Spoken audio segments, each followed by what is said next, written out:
वो कछुनाए समझ के देख अब तेरे आए कुछ सोच समझ ले बंदे वो अकल के अंधे कुछ सोच समझ ले बंदे मूर्ख वो अकल के अंधे तेरी पल पल पल पल बीती उमरिया जाए कछुनाए समझ ले कछुनाए समझ के देख अब तेरे आए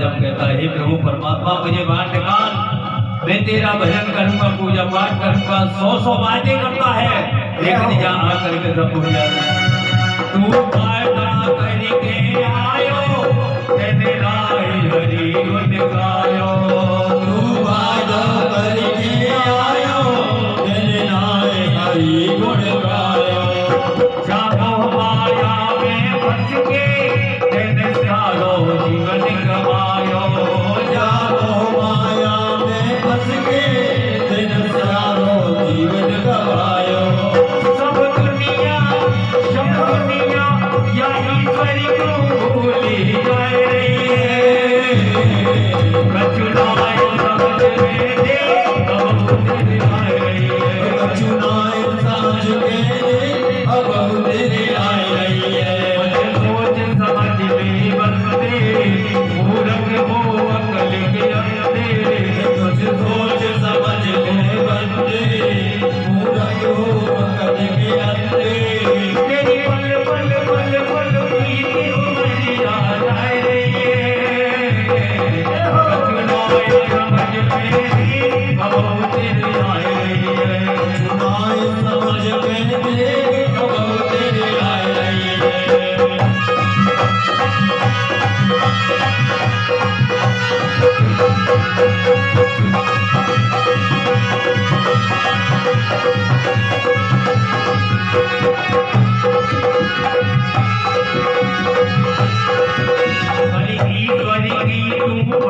भक्ति में भारी शक्ति ईश्वर की तू भक्ति भक्ति में भारी शक्ति ना भक्ति से मेरे भैया मिल जाएगी तो मुक्ति या भक्ति से मेरे भैया मिल जाएगी तुझको शक्ति या भक्ति से मेरे बंदे मिल जाएगी तुझको मुक्ति या भक्ति से मेरे बंदे मिल जाएगी तुझको मुक्ति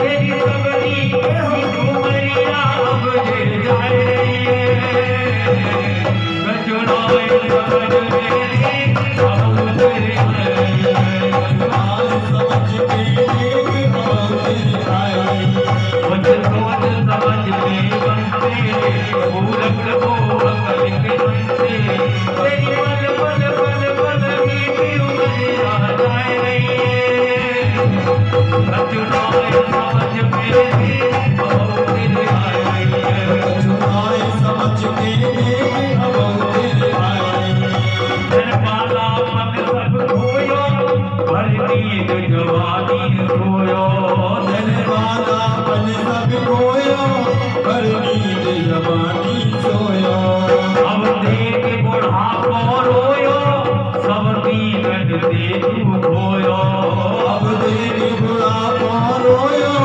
सब जीवन दे खोयो अब देख बुढ़ापो रोयो सब दीवन से तू खोयो अब देख बुढ़ापो रोयो सब जीवन दे खोयो ये मौत चढ़ी अब शीश तेरे पे आ रही है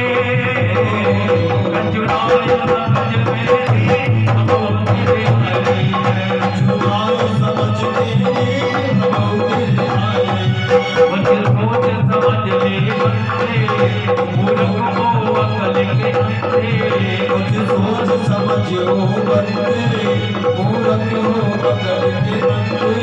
तेरी पल पल पल पल बीती उमरिया जाए रही है। कचुनाए समझ मेरी अब तेरे आए रही है। कचुनाए समझ के अब तेरे आए रही है। राम हरि गुण गाए ले, एक जीवन सफल बनाए ले। गुरु श्याम हरि गुण गाए, एक जीवन सफल बनाए ले। या भव सागर से नैया तू अपने पार लगाए ले। या भव सागर से नैया तू अपनी पार लगाए ले। सब दुनिया या ईश्वर को बोले गाए रही है।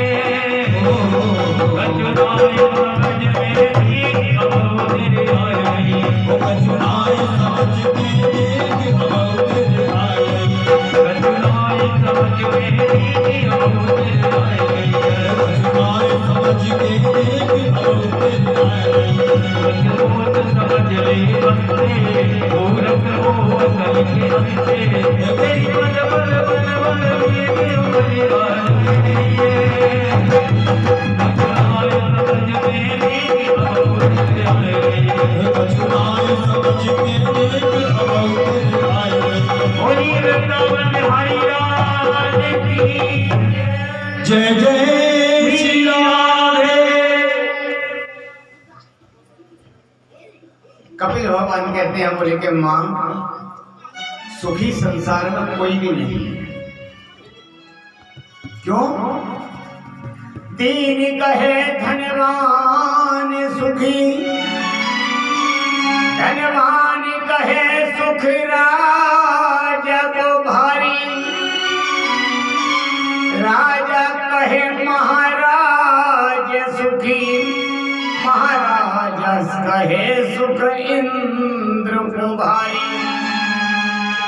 जो गरीब होता है वो कहता है धनवान पैसे वाला सुखी है, और पैसे वाला जो होता है वो कहता है कि भैया आजकल के मिनिस्टर सुखी हैं, और मिनिस्टर जो होते हैं वो कहते हैं कि भैया वो प्रधानमंत्री राष्ट्रपति सुखी हैं, और राष्ट्रपति वगैरह से पूछो तो कहते हैं अरे भैया हम लोगों को कहा इंद्र सुखी है।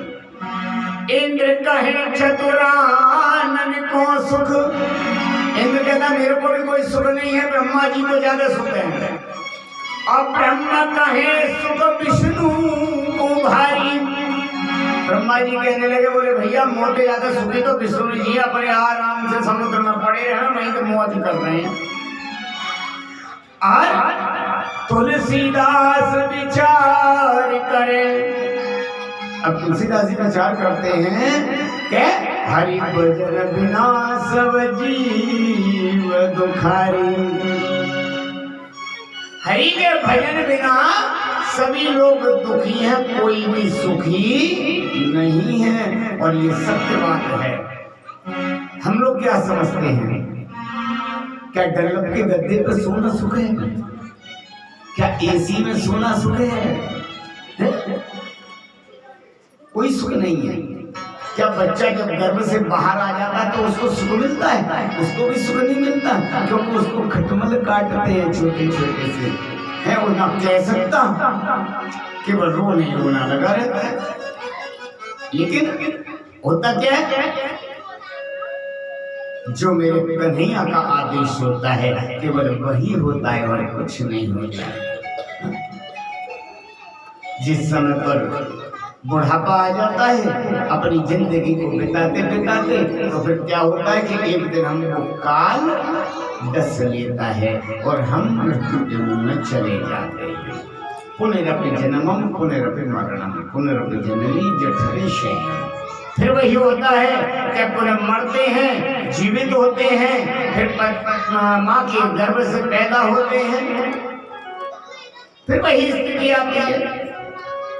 इसलिए प्रजा का मतलब दिया विश्वास फलदायक।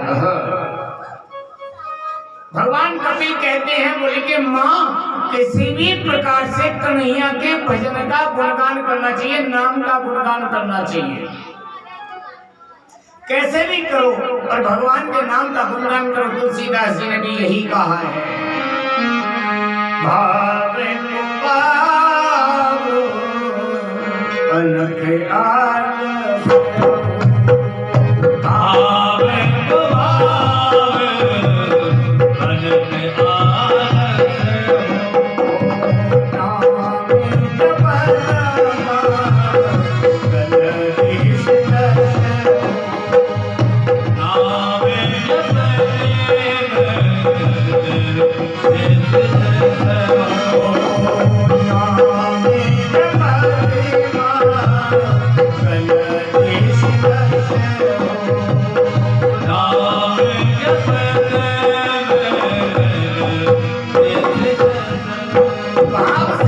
आलस जैसे भी हो वैसे केवल हमको भजन करना चाहिए, लेकिन कन्हैया के नाम का गुणगान करना चाहिए।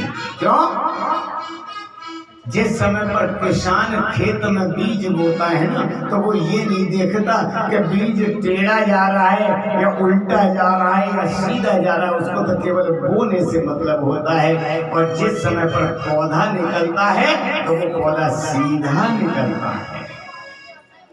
उल्टा नाम जपा जग जाना, वाल्मीकि भय ब्रह्म समाना। वाल्मीकि कौन थे? वाल्मीकि एक अंगुली मार डाकू थे। अंगुली मार क्यों कहते थे? वो क्या करते थे? व्यक्ति को मार के उसकी उंगली काटी और अपनी माला में पुरो लेते। एक बार एक संत लोग मिल गए, उन्होंने कहा, बोले कि भैया रे तुम ये क्या करते हो? क्या तुम इस कार्य को कर रहे हो? तुम्हारे पत्नी बच्चे तुम्हारे इसमें सहयोग है? बोले और क्या सर? बोले कि अच्छा पूछ के आओ। बोले तुम भाग जाओगे? बोले नहीं भागेंगे, तुम हमको रस्सी से बांध दो। संत लोगों को रस्सी से बांध दिया गया। घर गया और घर जाकर के पूछा, बोले कि क्यों? तुम ये बताओ, जिस तरीके से मैं कमा करके लाता हूँ क्या उसमें तुम सहभागी हो? बोले हम किसी के साथ सहभागी नहीं है। बोले कि क्यों? बोले तुम्हारा काम है हमारा उधर भरना, हमारा पेट भरना तुम्हारा काम है। अगर तुम अच्छे रास्ते से पैसा कमा के लाओगे तो वो तुमको लाभ देगा, बुरे रास्ते से कमा के लाओगे पेट हमारा भरेगा, पाप तुमको पड़ेगा।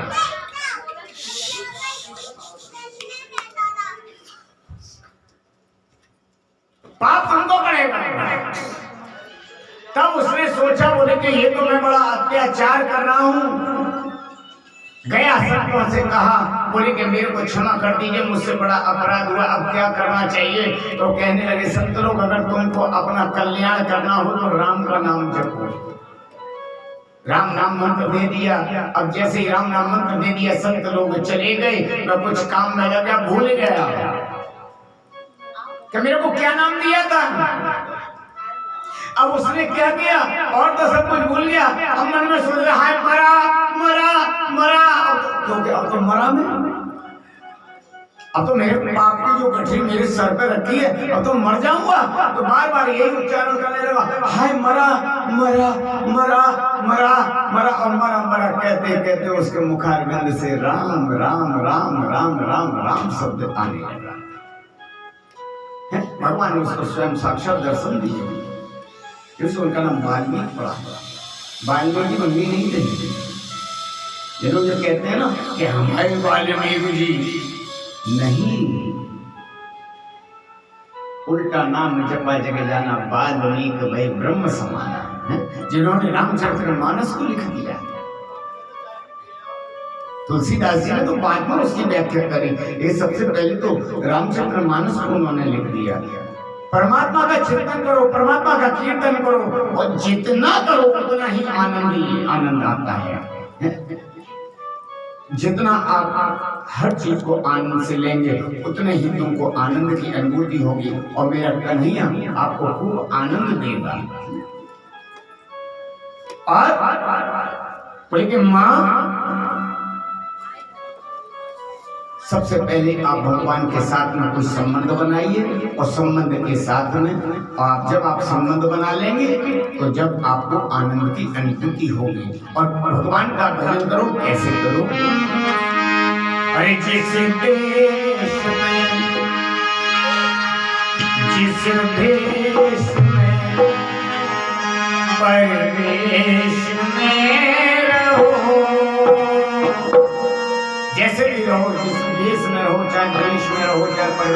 कहीं भी रो। अरे राधा रमन राधा रमन राधा रमन कहो। राधा रमन राधा रमन राधा रमन कहो। जिस देश में हर देश में रहो। जिस देश में जिस भेष में हर देश में रहो। राधा रमन राधा रमन राधा रमन कहो। राधा रमन राधा रमन राधा रमन कहो।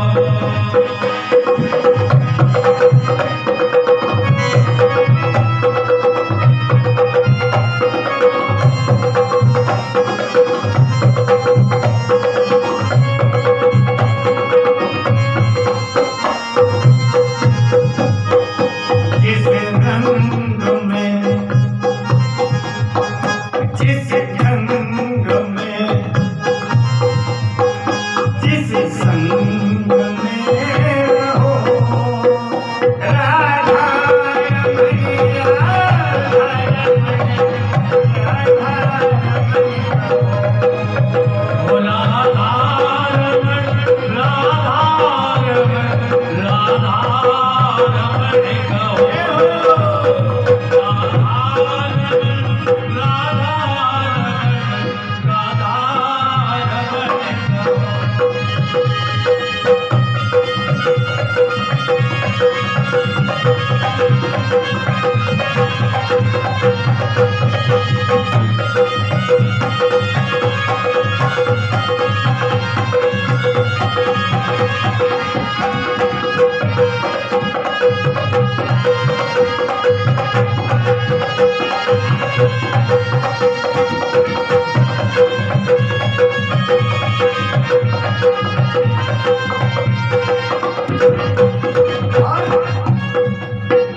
जिस रोग में जिस भोग में जिस भोग में जिस योग में रहो। राधा रमन राधा रमन राधा रमन कहो। राधा रमन राधा रमन राधा रमन कहो। राधा रमन राधा रमन राधा रमन कहो।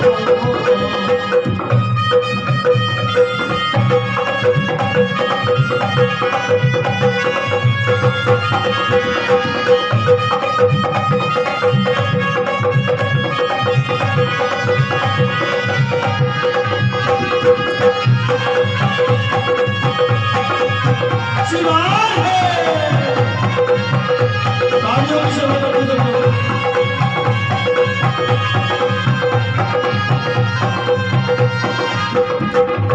और जिस हाल में कैसे भी हाल में हो। जिस काल में जिस चाल में रहो। राधा रमन राधा रमन राधा रमन कहो। राधा रमन राधा रमन राधा रमन कहो। राधा रमन राधा रमन राधा रमन कहो।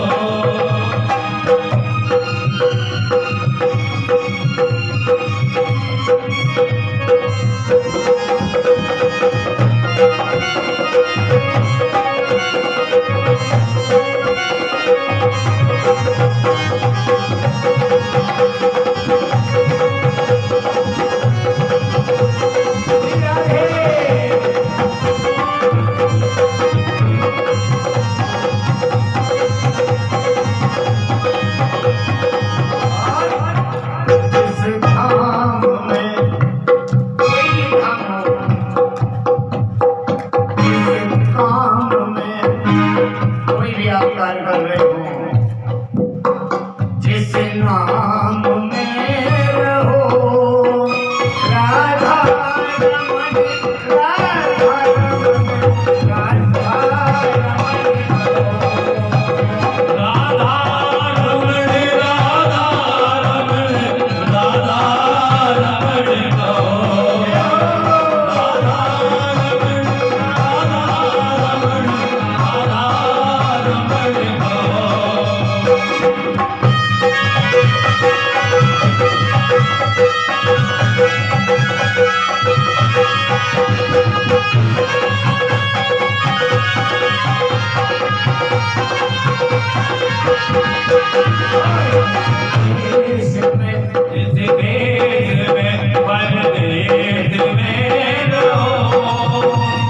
बोलिए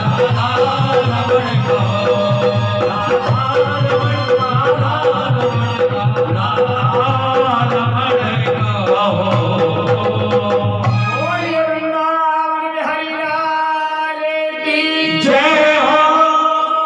माता देवती कपिल भगवान के मुखारविंद से सत्संग को सुन करके गदगद हो गई और प्रमुदित हो गई, हर्षित हो गई, उनकी प्रेम की धारा बहने लगी। प्रेम की 9 परिस्थितियां होती हैं। जब व्यक्ति 9वीं परिस्थिति के बाद में 10वीं भक्ति की परिस्थिति में पहुंच जाता है तो उसका सारा शरीर जल बन करके बहने लगता है। यही माता देवहूति का हुआ, उनका सारा शरीर जल बन करके बहने लगा और वहीं तुरंत कपिल भगवान ने उस जल में से आचमन किया। आज वही सिद्धता नदी के नाम से प्रसिद्ध है और जल सीधा गंगा सागर क्षेत्र में आए और वहां आकर के गंगा सागर क्षेत्र में वे अपना पवित्र स्नान किया। बोले बगेश्वर भगवान की जय हो। गंगा सागर में वहीं पर कपिल भगवान का आश्रम है, जो कि मकर संक्रांति के पर्व पर गंगा सागर में स्नान किया जाता है ना। कहते हैं ना सारे तीर्थ बार बार और गंगा सागर, मैं जो कहता हूँ सारे तीर्थ बार बार पर अमरनाथ, क्योंकि वो वाकई में अमरनाथ है। हाँ, जिनने अमरनाथ की यात्रा कर ली उनने समझ लो सारे तीर्थ कर लिए एक तरह से। अमरनाथ की इतनी कठिन चढ़ाई, ओहो भगवान, ये गद्दा की चौड़ाई फिर भी ज्यादा है। इसी पे आना, उसी से जाना, खच्चर भी जाना, पैदल भी जाना और पालकी वाले भी जाना, और जरा सा पैर स्लिप हो गया तो शरीर आधे हजारों फीट खाई में। लोग कहते हैं रूह कांप जाती थी जब हम गए थे, कोरोना से पहले गए थे। हार्ट का ऑपरेशन होके चुका, हमने कहा डॉक्टर साहब हमें अमरनाथ जी की यात्रा करने जाना है। कहने लगे क्या कर रहे हैं पंडित जी आप? मैंने कि क्यों? अरे बोले वहां पर तो ऑक्सीजन की कमी है और आप हार्ट का ऑपरेशन करा के चुके हैं, मैं आज्ञा नहीं दूंगा आपको। डॉक्टर साहब मरना तो जाऊंगा, मरना नहीं। 50 से बढ़िया मां मर जाएंगे तो और ज्यादा खुशी की क्या बात होगी। मैंने केवल आप हमको 2 तरह की दवाई लिख करके दे दो। बोले कि क्या? अगर हमारी हार्ट पल्स बढ़े, धड़कन बढ़े तो उसको कंट्रोल हो जाए, और मौसम की वजह से अगर हमें लूज मोशन हो तो उसकी दवा दे दो। बस 2 चीज की दवा दो। हम दोनों चीज की दवा ले करके हमने, हमारे बोले शिष्य बोले कि गुरु जी चलो अमरनाथ, हमें कौन जाने देगा यार। बोले गुरु जी चिंता मत करो, आप अपने 4 फोटो दे दो, हम आपको मेडिकल में पास करवा देंगे। मैंने कहा लो, आधार कार्ड दे दिए, 4 फोटो दे दिए। बोले भाई ये कहाँ है? बोले कि हमारे गुरु जी भैया कथा करने गए हैं, भागवत करने। बोले कब लौटेंगे? बोले 3 तारीख को लौटेंगे और 5 तारीख को हमें अमरनाथ जी जाना। बोले 3 तारीख को लौटेंगे और भागवत करने के लिए हमारे गुरु जी, हम गुरु जी बैठे घर में। अच्छा हमने यहाँ तो ठीक है, उन्होंने तुरंत मोहर लगाई, मोहर लगा करके पास कर दिया। हम चले गए और दर्शन करके लौट गए और इतने बढ़िया आनंदित दर्शन किए ठाकुर जी के जिसका कोई जवाब नहीं। गिरेल के सामने खड़े होकर के तुम्हारी वेशभूषा ऐसी, तो लोग औरों को तो भगा रहे, हमसे कुछ कह ही नहीं रहे, हम अपने आराम से खूब दर्शन करते रहे। तो यही सिद्धांत है कि भगवान की अगर किसी को लालसा लग जाए ना तो भगवान उसको अपने पास में तुरंत बुला लेते हैं। और जब लालसा ही सोच रहे होंगे पड़ोस में यहाँ पे कथा में, अरे क्या करेंगे जाके, छोड़ो कल चले जाएंगे, तो कल तो कहो की आवती ना, और ठंड की जोरते पड़ रही है, मर जाएंगे यार। ठाकुर जी ने तो धूपों में कर देंगे। हाँ हम पे पूछियो, तुम लोग ठंड के मारे अपने आराम, हम में चौड़े में यहाँ सो में आराम थे, और सवेरे ही उठ गए नहा धोले में, फिर दोबारा से फिर 12 बजे फिर हम तो स्नान करें। और तुम लोग घर में सवारे के पे वो बंद रहेंगे टोपा है। जितना आप शरीर को सुरक्षा देंगे उतना ही ये मक्कार होता चला जाएगा, उतना ही मक्कार होगा। अर्चना जी कह रहे हैं बोले आप एक काम किया करो, कुछ सॉल बॉल उड़ा करके बैठ जाए करो, हीटर लगवा दो, बहुत सर्दी पड़ रही है। मैंने ठाकुर जी सब संभालेगा, हाँ सब संभालेगा ठाकुर जी, कोई दिक्कत नहीं है। गर्मियों में कभी मैं व्यास गद्दी पर कूलर पंखा नहीं लगवाता अपने, कभी नहीं, कितने साल हो गए। हाँ आप लोगों के लिए लगवा देता हूँ कूलर बड़े बड़े वाले, जिससे भैया तुम कथा में बैठे रहोगे तो मैं कथा सुनाता रहूँ, तुम्हें उठ के चले गए गर्मी और सर्दियों तो भैया मैं कहाँ जाऊँगा। चाहता तो मनोज जी से बराबर में ये टेंट लगवा देता बढ़िया सा, समझे, मैं कथा करता, लेकिन चौड़े में सोचिए का जनों लुढ़क गए हो। वैसे नींद कब आती है गुरु जी? नींद कब आती है? कूलर पंखे होते हैं। हाँ जी भैया, तो आपका अगली कथा गर्मियों में होगी तो कूलर पंखा नहीं लगाना, हम नहीं तो भक्तों के ज्यादा नींद आएगी। हमारे 6 लाख गुरु जी जहाँ मैं एक आधी हीटर करवा दूंगा, पीछे को बैठो मुँह वाले असर हो, तो गुरु जी ठंड बहुत पड़ रही है, यहाँ में एक आधी हीटर लगवाए तो मेरे को पागल नहीं होगा, हीटर लगवाए तो सवरे सोंगे, सब सोंगे और सबन से पहले रात 1 बजे से सुबह को नहीं तो ढोलक बजेगी, बहुत ढोलक में आनंद आया। बोल वृंदावन बिहारी लाल की जय हो। माता देवभूति का वंश आगे नहीं चला जी, और माता देवभूति की जो 3 बहनें थी, आकृति देवभूति और प्रसूति की नाम की जो बहन थी, उसको प्रजापति के साथ में विवाह किया गया, उनका प्रजापति के साथ में विवाह किया गया, और आकृति का विवाह ऋषि प्रजापति के साथ में किया गया। उन्हीं के यहाँ पर यज्ञ भगवान का प्रादुर्भाव हुआ। बोलिए यज्ञ भगवान की जय हो। प्रसूति का जो विवाह हुआ प्रजापति के यहाँ हुआ, उन्हीं के यहाँ पर सती का जन्म हुआ। महारानी सती का विवाह भगवान शंकर के साथ में हुआ। महारानी सती ने आहूत होने पर दक्ष प्रजापति के एक मंडप में गई थी, वहां अपने पति भगवान शंकर का जब स्थान नहीं देखा तो उनको बड़ा कष्ट हुआ। क्या बात है? और ऐसा क्यों किया था? क्योंकि शिव ने एक बार दक्ष को प्रणाम नहीं किया था। जब प्रणाम नहीं किया था तो इस कारण दक्ष ने भगवान शिव से द्वेष मान लिया था, विरोध हो गया था, विरोधी बन गए थे। बस उसी कारण यज्ञ मंडप में उनको नहीं बुलाया गया था भगवान शिव को। लेकिन एक और बात होती है जी, जब किसी को कोई घर वाला नहीं बुलावे ना तो रिश्तेदार और पड़ोसी फोन करके और पूछेंगे वहां चल रहे हो क्या? क्या बजे चलोगे?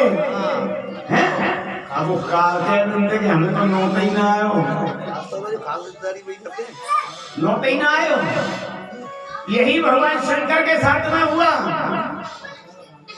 सती की जितनी भी बहनें थी सारी की सारी उन्हें कैलाश पर्वत की रास्ते ही मिली, भाई तो ऊपर पड़ते जा रही है करने कर।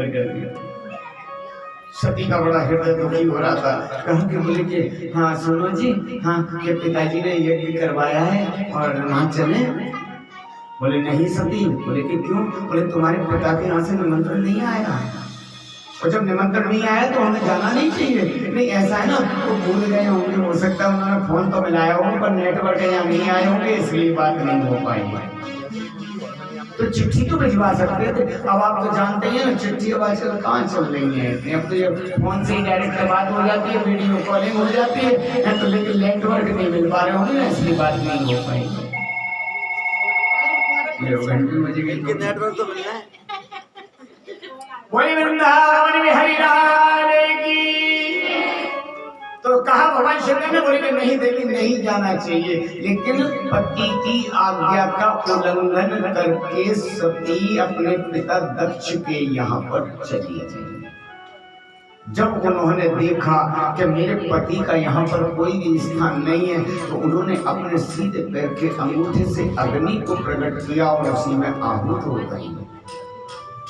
भगवान शिव को मालूम पड़ा तो उनकी घरों में आकर के यज्ञ को ध्वंस कर दिया और दक्ष प्रजापति का सर कलम कर दिया।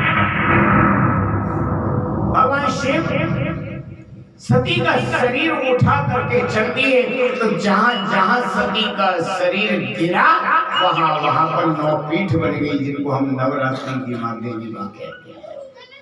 वही नवरात्रि है। भगवान शंकर से सभी देवताओं ने प्रार्थना करी, भगवान शंकर को प्रसन्न किया। भगवान शिव आए और आकर के बकरे का सिर दक्ष प्रजापति के लगाया। आजकल के डॉक्टर क्या सर्जरी करेंगे? जो भगवान शिव ने दक्ष प्रजापति में बकरे का सिर लगा दिया, बताइए, सबसे बड़े डॉक्टर तो हमारे को बैठे हैं। और फिर उनको क्षमा किया गया और प्रभु आज लोगों को दंडित किया गया मेरे प्रभु ने, लेकिन भगवान शिव ने सबको फिर माफ कर दिया। बोलिए भगवान की जय हो। भक्तजनों, यह आकुति देवहूति और प्रसूति 3 कन्याओं के वंश का वर्णन किया गया। अब स्वयं मनु के 3 कन्याओं के साथ में 2 पुत्र और थे, प्रियव्रत और उत्तानपाद। प्रियव्रत कहते हैं, प्रिय माने अच्छा, व्रत माने संकल्प। जिसने अच्छे कार्य करने के लिए संकल्प ले रखे हो उसको प्रियव्रत कहते हैं। और उत्तानपाद किसको कहते हैं?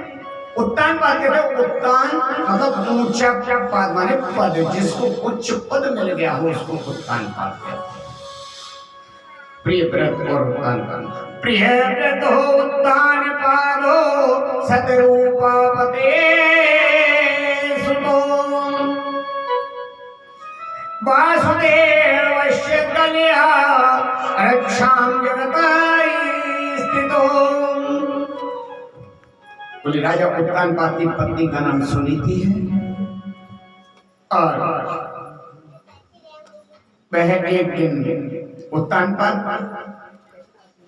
शिकार खेलते हुए जा रहे थे। राजा उत्तानपाद अपनी पत्नी को बहुत प्रेम करते हैं, बहुत ज्यादा चाहते हैं, अति स्नेह करते हैं। लेकिन एक बार राजा सुदूर प्रांत में चले गए शिकार खेलते खेलते, और वहां पर उन्होंने राजा की पुत्री को देखा जिसका नाम था सुरुचि। उसको गंधर्व रीति से विवाह कर लिया और उसको लेकर के घर पर आ गए। जैसे ही घर पर आए तो सुरुचि ने पूछा कि ये कौन? बोले ये मेरी बड़ी पत्नी है सुनीति। बोले सुनो जी, जो रहेगी तो मैं नहीं रहूंगी और मैं रहूंगी तो ये नहीं रहेगी। देखिए, राजा उत्तानपाद की 2 पत्नियां, एक सुरुचि एक सुनीति। रुचि और नीति, ये सत्य बात है। जहां नीति होगी वहां रुचि नहीं होगी, जहां रुचि होगी वहां नीति नहीं होगी। हम लोग हैं, हम लोगों के अंदर रुचि नहीं है। हम लोग कहीं पर भी सड़क पर खड़े होकर के चाट पकौड़े नहीं खा सकते, क्योंकि हमारी नीति के खिलाफ है। रुचि तो कहती है नहीं जी चलो, आहा कहता को जब पहले की ठेले लगी है, आहा हैं डोसा बनने, इडली बनने, हाँ देखो तीजा दी बोली बोले वृंदावन में हरिलाल की जय हो। लेकिन नीति कहती है कि ये हमको शोभा नहीं देता है। हम लोग सात्विक प्रवृत्ति के हैं, हमको ये चीज शोभा नहीं देती है, इसलिए नीति कहती है। तो वही हुआ, रुचि ने कहा कि ये रहेगी तो मैं नहीं रहूंगी, मैं रहूंगी तो ये नहीं रहेगी। वो सत्य बात है, जहाँ नीति होगी वहाँ रुचि नहीं होगी, जहाँ रुचि होगी वहाँ नीति नहीं होगी। राजा ने क्या किया? सुरुचि के कहने पर सुनीति को घर से बाहर कर दिया, और सुनीति थी गर्भवती। अब जैसे ही सुनीति को घर से बाहर किया, वह सुरुचि के साथ में रहने लगे। उसने वहां पर एक पुत्र को जन्म दिया जिसका नाम था ध्रुव। एक दिन ध्रुव राजा उत्तानपाद के पास में महल में पहुंचे तो राजा उत्तानपाद गोदी में अपने आराम से अपने पुत्र को खिला रहे हैं। जब सुरुचि राजा उत्तानपाद के साथ में रहती थी और सुनीति जंगल में रहती थी, तो वह संतों की सेवा किया करती थी। संत उससे प्रसन्न हुए। संतों ने कहा, बोले कि बेटा तुम हमसे वरदान मांग लो। तो कहा, बोले यदि तुम वरदान देना चाहते हो तो मेरी छोटी बहन के कोई बालक नहीं है, उसको एक बालक का वरदान दे दो। बोले देवी ये क्या कह रही हो तुम, जिसके कारण तुमको घर निकासा हो गया है, देश निकाला हो गया, और तुम उसी के लिए संतान प्राप्ति का वरदान मांग रही हो। क्योंकि वो सुनीति है, नीति पर चलने वाली है, रुचि नहीं है उसके अंदर, नीति है। तो उसको वरदान दिया, और वरदान दिया तो सुरुचि के एक पुत्र की प्राप्ति हुई, जिसका नाम उत्तम रखा गया। एक दिन राजा उत्तानपाद अपने पुत्र उत्तम को लेकर के गोदी में दरबार में बैठे हुए थे। उसी समय पर ध्रुव जी पहुंच गए।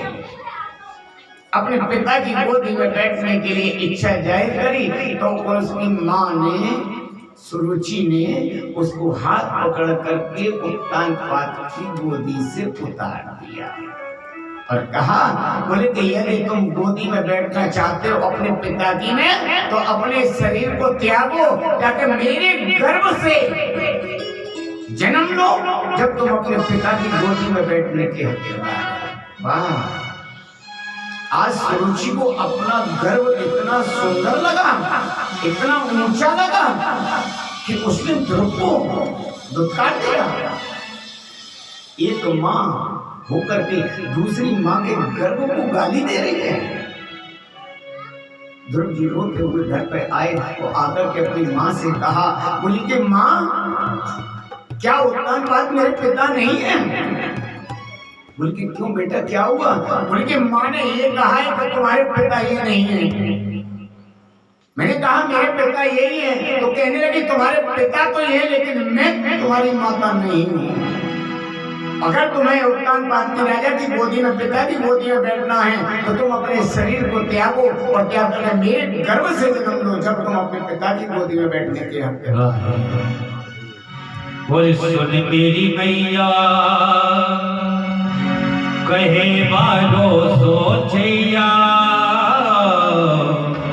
सुन मेरी मैया कहे बालो सोचैया, लो लो पुकारे देहो लाला।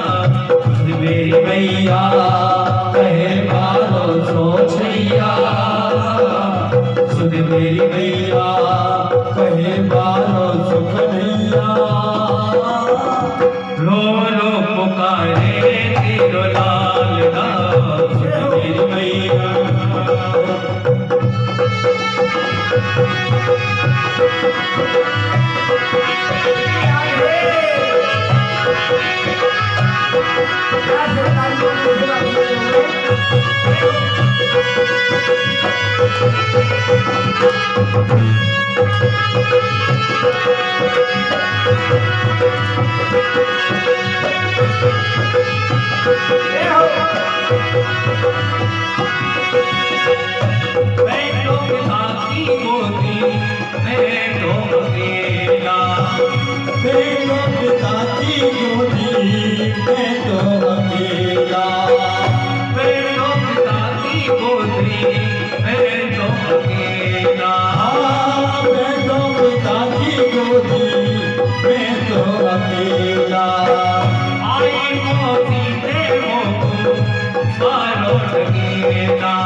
मारो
बोले कि बेटा तेरी माँ ने सत्य कहा है, मैं इतनी बड़ी अभागी हूँ, मेरी कोख इतनी खराब है कि तू अपने पिता की गोदी में भी बैठने का अधिकारी नहीं है। सुनीति है उन्हें। आज कल की होगी तो क्या कहती बताओ? ले हो अच्छा ते बाप की इतनी हिम्मत पर गई माने कुछ नहीं कही लवा छोड़ मैं देखती हूँ। चल मैं संग में ये कैसे नहीं बैठन देगी वो तेरे बाप की गोद में। तो बाप के सुनी बोलो आपको काय को बोले या मैं देखती चल। ये सुनीति ने ऐसा नहीं कहा। सुनीति का मतलब था सुष्ठु संस्कृत में कहते हैं। और नीति सुनीति जो हमेशा शास्त्रों के हिसाब से नीति पर चलती है उसको सुनीति कहते हैं। और सुरुचि का अर्थ है स्वास्थ्य रुचि सुरुचि, जो मन में आया वो कर लिया, जो मन में आया वही मांग लिया और उसके मन की इच्छा की पूर्ति के लिए जो कार्य करे वो रुचि है और वो सुनीति है। सुनीति नीति पर चलती है और रुचि रुचि के अनुसार चलती है, मन के अनुसार चलती है। जहाँ सुनीति होगी वहाँ ध्रुव का प्रादुर्भाव होगा, ध्रुव प्रकट होंगे वहां पर। लेकिन एक और बात बता दें, उसने ध्रुव का अपमान नहीं किया, सुनीति का अपमान नहीं किया, उसने तो भगवान का अपमान कर दिया है। उसने अपने गर्व को भगवान से भी ज्यादा उच्च समझा। सुखदेव जी कहते हैं बोले कि हे राजन, सुरुचि के इस तरह कहने पर माँ कहने लगी, बोले कि बेटा सत्य का है तुम्हारी माँ ने, तो तुम एक काम करो ना, बोली इस पिता की गोदी में बैठने से क्या फायदा, तुम जगत पिता की गोदी में बैठो। बोले माँ वो कहाँ रहता है? बोले कि पुत्र कहाँ नहीं रहता है ये पूछो, वो सही जगह पर रहता है। बोले अच्छा। बोले कि माँ वो कहाँ मिलेगा? बोले तपस्या करने से मिलेगा। और तुम एक काम करो, काज करे सो आज करो, आज करे सो अब। बोले जिस कार्य के लिए तुमको कल जाना है ना, तो उस कार्य के लिए तुम आज ही निकल जाओ। लेकिन एक बात को तो ध्यान रखना, गुरु के बिना तुमको भगवान की प्राप्ति नहीं होगी। गोस्वामी तुलसीदास जी भी लिखते हैं, गुरु बिन भावनी करहि न कोई, गुरु बिन भावनी करहि न कोई, गुरु बिन भावनी करहि न कोई, गुरु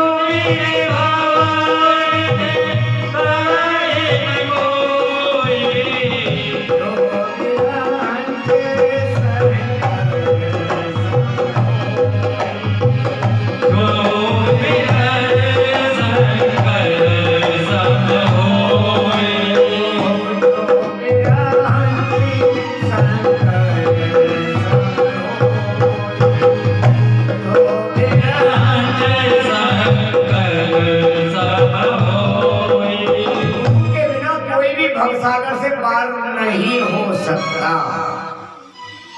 भगवान शंकर के भी गुरु हैं, भगवान विष्णु के भी गुरु हैं। भगवान विष्णु के कौन गुरु हैं? शंकर जी। राम जी के गुरु कौन है? शंकर जी, इष्ट शंकर जी हैं। और शंकर जी के कौन है इष्ट? राम जी, कन्हैया जी।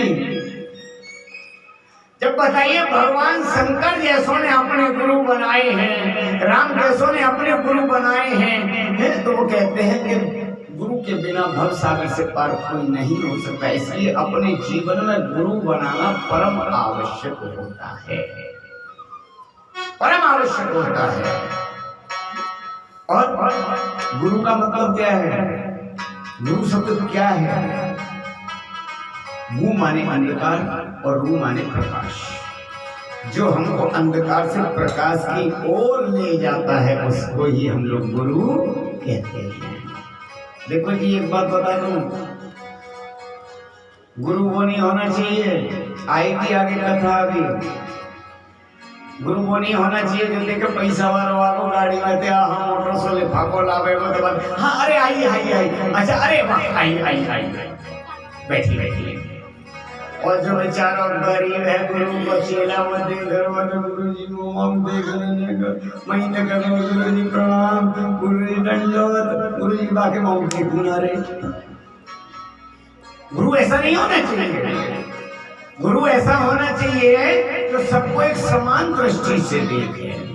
उसके लिए पैसे वाला हो या गरीब हो कोई मायने नहीं रखता। गुरु के लिए तो सभी शिष्य एक बराबर होते हैं।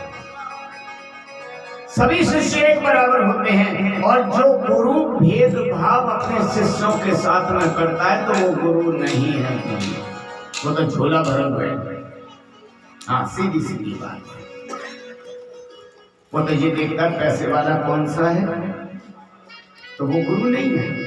गुरु हमेशा ये देखता है कि मेरे शिष्य क्या चाहता है, मेरे शिष्य को क्या परेशानी है। चाहे छोटा हो चाहे बड़ा हो चाहे बालक हो चाहे वृद्ध हो, सबको एक समान दृष्टि से देखे उसको हम लोग गुरु कहते हैं। जीवन में गुरु होना बहुत जरूरी है और गुरु श्रेष्ठ मिले वह भी जरूरी है। इसलिए ध्रुव नारायण ने जिस साल तपस्या के लिए जा रहे थे माँ ने कहा बोले कि पुत्र जब तक गुरु नहीं बनाओगे जब तक तुमको भगवान के दर्शन नहीं हो सकते, क्योंकि भगवान का मार्ग कौन दिखाएगा तुमको, कौन मिलाएगा। तो बोले माँ मैं किसको गुरु बनाऊं? तो कहा बोले जो भी कोई तुमको पहला व्यक्ति मिल जाए उसको तुम अपना गुरु बना लेना। रास्ते में गए नारद जी से मुलाकात हो गई। नारद जी ने देखा कि 5 वर्ष का बालक छोटा सा ये तपस्वी इसमें कहाँ जा रहा है। ए बालक बोले कि हाँ जी कहाँ जा रहे हो? बोले तपस्या करने। बोले काय के लिए? बोले भगवान की गोद में बैठने के लिए। बोले किसने कहा? बोले माँ ने। बोले पागल है वो, जब भरे जंगल में तू जाए रहो जमुना जी को किनारो हमारे को आके नाश्ता कर जा रहे हो, तमाम जानवर रहे में। बोले कि नहीं करेगा। बोले कि क्यों? बोले जानवर के अंदर भी भगवान रहते हैं। नारद जी बोले ये तो बड़ा दृढ़ विश्वास वाला व्यक्ति है, एक सीढ़ी तो ये पार हो गया। अब दूसरा प्रश्न कर दिया। बोले कि सुनो तुम किसके पुत्र हो? बोले कि राजा उत्तानपाद के। बोले कि क्यों निकले? बोले कि हमें जगत पिता की गोदी में बैठने के लिए। बोले चलो तुमको पिता की गोदी में बिठा देता हूँ। उत्तानपाद की क्या दिक्कत है? बोले कि नहीं बैठना। बोले क्यों? बोले कि मेरे को तो भगवान के दर्शन करने, भगवान के पास जाना है। कहे भगवान ऐसे ही नहीं मिलते हैं। बोले आप कौन? ध्रुव जी ने कह दिया। बोले मेरा नाम नारद। बोले कौन से नारद? बोले कि जो भगवान से मिलवाते हैं, जो भगवान का नाम गुणगान करते हैं, श्रीमन नारायण नारायण हरि हरि। बोले झूठ बोलते हो, कोई शर्म नहीं आती है? बोले नहीं मैं नारद हूँ, मैं भगवान का गुणगान करता हूँ। बोले कि क्यों झूठ बोलते हो? बोले कि क्यों? बोले कि नारद जी को हमने ये सुना है शास्त्रों में और संतों के मुखारबिंद से कि नारद तो भगवान से मिलाप करवाते, तुम तो मेरे से छुड़वा रहे हो भगवान को। कि जानवर आ जाएंगे, नाश्ता कर जाएगा, ये हो जाएगा, वो हो जाएगा, तो मेरे को दूर भगा रहे हो भगवान से। तुम नारद नहीं हो सकते, गलत बात, बहुत झूठ बोलते हो। नारद जी बोले ये तो बात दृढ़ विश्वास है, हमको इसको शिष्य बनाना चाहिए। तब नारद जी ने बड़े प्रेम भाव से उसको बुलाया ध्रुव जी को, और ध्रुव जी को बुला करके गोदी में बिठाया। बोले कहा, बोले कि पुत्र मैं ही नारद हूँ, तुम्हारी माँ ने कहा है वो सत्य कहा है। भगवान सभी जगह पर मौजूद है, प्रभु सभी जगह पर मिलेंगे। इस वृक्ष में भी है, इस पृथ्वी पर भी एक एक कण कण में भगवान है। तो बोले तुम पहले क्यों कह रहे थे कि नहीं है? बोले मैं तुम्हारी परीक्षा ले रहा था। ध्रुव जी ने उतर करके तुरंत नारद जी को प्रणाम किया। बोले कि मैं आज से आपको अपना गुरु मानता हूँ। बोले कि क्यों? बोले मेरी माँ ने ये कहा था कि जो भी कोई पहला व्यक्ति संत मिल जाए उसी को तुम अपना गुरु बना लेना। नारद जी बड़े प्रसन्न हुए, चलो मेरे को एक शिष्य बहुत अच्छा मिल गया जो दृढ़ विश्वास वाला शिष्य है, उसके अंदर जनता है। नारद जी ने उसको ध्रुव जी को ओम नमो भगवते वासुदेवाय जाप का मंत्र दिया। अब ध्रुव जी नारद जी से मंत्र का जाप लेकर के और तपस्या करने के लिए चले गए। जब ध्रुव जी ने पहला महीना चल रहा था तो 3 दिन तक उन्होंने कुछ नहीं खाया, कुछ नहीं खाया। तीसरे चौथे दिन शाम को थोड़े से फल तोड़ करके खा लिए। दूसरा महीना शुरू हुआ, 6 दिन तक कुछ नहीं खाया। तीसरा महीना शुरू हुआ, 9 दिन तक कुछ नहीं खाया। चौथा महीना शुरू हुआ, उन्होंने 15 दिन तक कुछ नहीं खाया। 5वां महीना शुरू हुआ तो उन्होंने अपनी श्वास को रोक लिया। जब सांस को रोक लिया, पूरे मंडल में वायु अवरुद्ध हो गई, रुक गई जहां के तहां, और एक पैर पर खड़े होकर के ध्रुव जी अपनी सांस को रोक करके, प्राण वायु को रोक करके और तपस्या में लीन हो गए। ओम नमो भगवते वासुदेवाय का जाप करने लगे। सभी देवता लोग घबराने लगे, घबरा करके भगवान के पास पहुंचे। कहा, बोले कि प्रभु हमारा तो गला अवरुद्ध हो रहा है, सांस नहीं ली जा रही है। क्या बात है? भगवान कहने लगे, बोले एक मेरा भक्त तपस्या में लीन है, उसी के कारण ये हो रहा है। गरुड़ से कहा, बोले कि गरुड़ चलो, चल करके ध्रुव को दर्शन देते हैं। गरुड़ जी के पास साथ बैठ करके और मेरे प्रभु ध्रुव के सामने आ गए। आवाज लगाए, ध्रुव का ध्रुव तो भगवान की मस्ती में लीन। ध्रुव को तो जो भगवान की झांकी बाहर खड़ी थी वही भगवान की झांकी ध्रुव के हृदय में विराजमान थी। ध्रुव तो अपनी झांकी दर्शन कर रहे थे। भगवान ने सोचा कि ऐसे नहीं बोलेगा, ऐसे नेत्र नहीं बोलेगा। भगवान ने क्या किया, जो झांकी हृदय में थी भक्त के, उसको निकाल लिया। जैसे ही झांकी हृदय में से गई, तुरंत ध्रुव जी ने अपने नेत्र खोले तो जो झांकी हृदय में विराजमान थी वही झांकी ध्रुव जी के सामने खड़ी थी। बोली भक्तवत्सल भगवान की। अब झांकी को देख करके ध्रुव जी देखने लगे, बोलने की चेष्टा कर रहे हैं लेकिन बोल नहीं पा रहे। हलवाई से देख रहे क्या भगवान शंख चक्र गदा पद्म हाथ में लिए हुए चतुर्भुजधारी और खड़े हुए दर्शन दे रहे हैं। भगवान ध्रुव जी को देख रहे हैं, ध्रुव जी भगवान को देख रहे हैं, लेकिन कोई भी एक भी पल बोल नहीं पा रहे हैं। आधा घंटा हो गया। देखते देखते भगवान मुस्कुराने लगे, ध्रुव जी मुस्कुराने लगे। जब ध्रुव जी मुस्कुराने लगे तो सुखदेव जी महाराज मुस्कुराने लगे, और जब सुखदेव जी महाराज मुस्कुराने लगे तो राजा परीक्षित भी मुस्कुराने लगे। जब राजा परीक्षित मुस्कुराने लगे हैं तो जितने भी हजारों संत बैठे हुए थे वह भी मुस्कुराने लगे। क्यों? भगवान तो इसलिए मुस्कुरा रहे हैं कि देखो मैं इसके सामने खड़ा हुआ हूँ और फिर भी जो मेरे से कुछ मांग नहीं रहा है। कितना मूर्ख व्यक्ति है ये, कितना मूर्ख बालक है। ध्रुव जी को मुस्कुरा रहे हैं। ध्रुव जी कहे, अरे प्रभु जब आपके दर्शन ही हो गए तो सब कुछ प्राप्त हो गया, बताओ अब मैं आपसे क्या मांगू।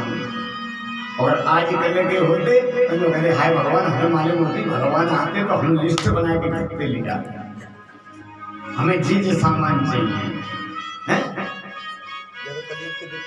हाँ, और सुखदेव जी को मुस्कुरा रहे हैं। सुखदेव जी मुस्कुरा रहे हैं, बोले कि हे राजन, तुम जैसा मैंने भक्त नहीं देखा जिसने कथा के माध्यम से और प्रभु के दर्शन कर लिए। और शिव जी को मुस्कुरा रहे हैं, और शिव जी मुस्कुरा रहे हैं कि हे सुखदेव जी गुरुदेव, आपने मेरे को कथा का ऐसा रसपान कराया कि मेरे को भगवान के दर्शन करा दीजिए, मैं धन्य हो गया ऐसे गुरु पाकर के।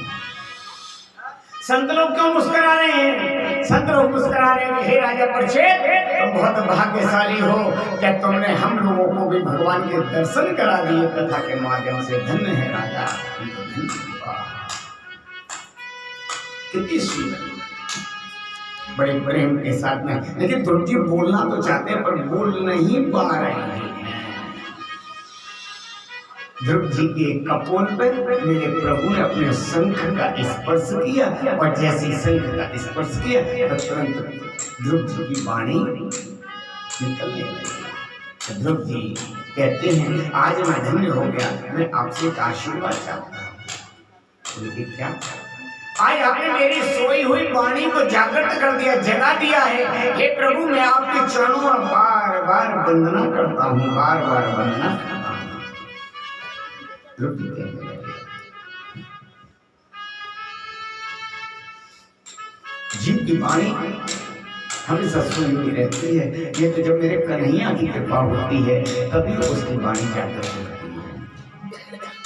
ध्रुव जी कहते हैं कि लाली मेरे लाल की तित देखो लाल और लाली देखन में जला तुम्हें भी हो गया लाल। कितनी सुंदर बात। उमादार जो सुख की नाही और सबई ने चावत राम को साई। जो परमात्मा को देखता है वही परमात्मामय हो जाता है। जिस लगन से परमात्मा को देखता है वही परमात्मामय हो जाता है। परमात्मा की कृपा। सूर्य है, सूर्य निकलता है, सबके यहाँ एक बराबर रोशनी देता है, लेकिन क्या होता है कि जिसको ज्यादा सूर्य की आवश्यकता पड़ती है रोशनी की वो ज्यादा ले लेता है और जो नहीं ले पाता है वो नहीं ले पाता है।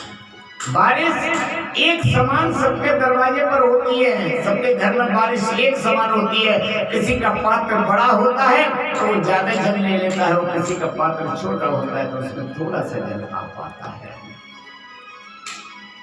और वो पात्र कौन सा है? वो हमारा हृदय है। अगर हम जितना बड़ा अपना हृदय लेकर के भगवान के नाम का गुणगान करेंगे उतना ही हृदय में हमारे प्रभु की छवि आती जाएगी। भगवान बोले ध्रुव जी से क्या चाहते हो?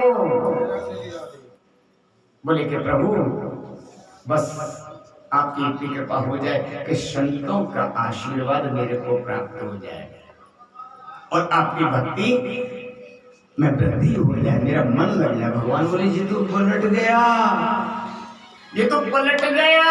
ये काहे के लिए आया? तो अपने पिता की गोदी में बैठने के लिए, तो भक्ति मांगने लगा। भगवान ने कहा बोले कि चिंता मत करो, लेकिन तुम देखो अब एक काम करो, मैं तुमको भक्ति का वरदान भी देता हूँ। अब ध्रुव जी को भक्ति का वरदान मिल गया। इच्छा तो थी राजगद्दी पाने की, लेकिन भक्ति मांग रहा है। ये भगवान ने कहा बोले कि पुत्र एक काम करो, पहले तुम राज्य संभालो, उसके बाद में फिर अपनी भक्ति का ज्ञान करो। और जैसे ही परमात्मा का ध्रुव जी को आशीर्वाद मिला, ध्रुव जी लौट करके घर आ रहे थे तो उनके पिता पुष्टानपाद को मालूम हुआ कि मेरा पुत्र भगवान के दर्शन करके लौट रहा है। सीधे सबसे पहले सुरुचि के यहाँ पर ध्रुव जी गए। अपनी माँ सुनीति के पास नहीं गए, सुरुचि के पास गए और जाकर के सुरुचि को प्रणाम किया, अपने पिता को प्रणाम किया। ध्यान दीजिएगा, क्यों? या तो कोई बात किसी बात को कहता है या तो उसको वो ऊपर सिंहासन पर बिठा देती है और नहीं तो धूल में ले आती है। किसी की अगर किसी को बात लग जाए, अच्छा मैंने मुझे ऐसे कही, अब देख जे काम में बन के दिखाऊंगा तो या तो वो बन के ही दिखाता है और नहीं तो धूल में मिल जाता है, अपना जीवन समाप्त कर लेता है। आज सुरुचि के पास क्यों गए? गुरु ने कहा बोले माँ यदि तुम मेरे को पिता की गोदी में बैठने का ताइना नहीं मारती तो मैं अपनी प्रभु को प्राप्त नहीं कर पाता। धन्य है तू माँ जो कि तूने मेरे को ताइना मार के पिता की गोदी में नहीं बैठने दिया, इसलिए आज मेरे को प्रभु के दर्शन हो गए। उसके बाद में अपनी माँ के महल में प्रवेश किया, लेकिन आज जैसे ही सौतेली माँ ने देखा कि ध्रुव आया है तो तुरंत उसको हृदय से लगा लिया। क्यों? क्योंकि गोस्वामी तुलसीदास जी लिखते हैं, जा पर कृपा राम की होई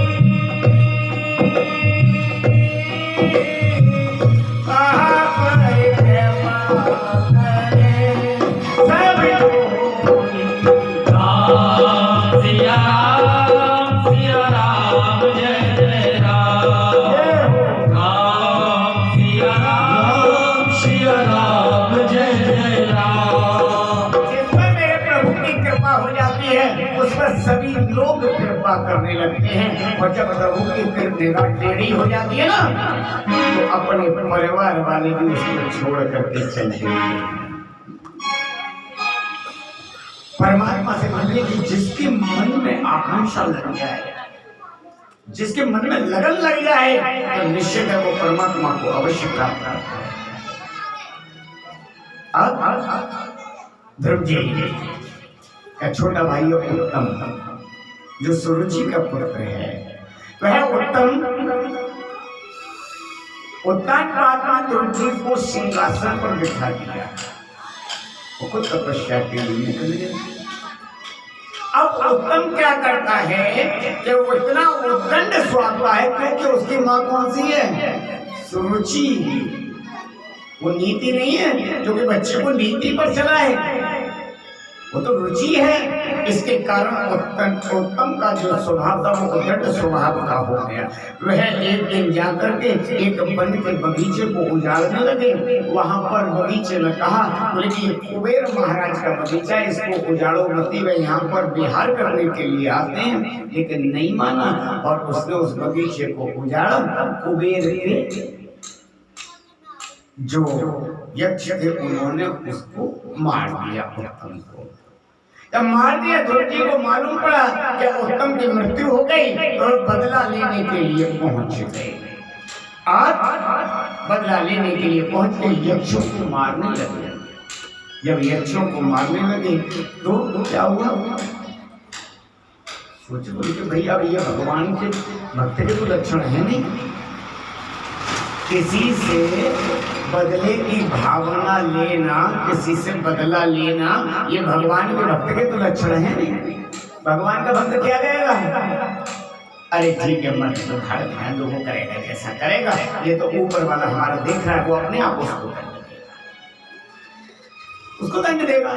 लेकिन ध्रुव जी ने क्या किया कि अपने भाई की मृत्यु के लिए यक्षों को मारना शुरू कर दिया। ऐसा क्यों मारना शुरू किया? ध्रुव जी को भगवान के दर्शन तो हो गए, किंतु उन्हें सत्संग प्राप्त नहीं हुआ। उनको सत्संग प्राप्त नहीं हुआ, क्योंकि सत्संग से क्या फल मिलता है? गोस्वामी तुलसीदास जी लिखते हैं, बिन सत्संग विवेक न हो,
प्राप्ति नहीं हो पाएगी जब तक उसके विवेक की जागृति नहीं हो पाएगी।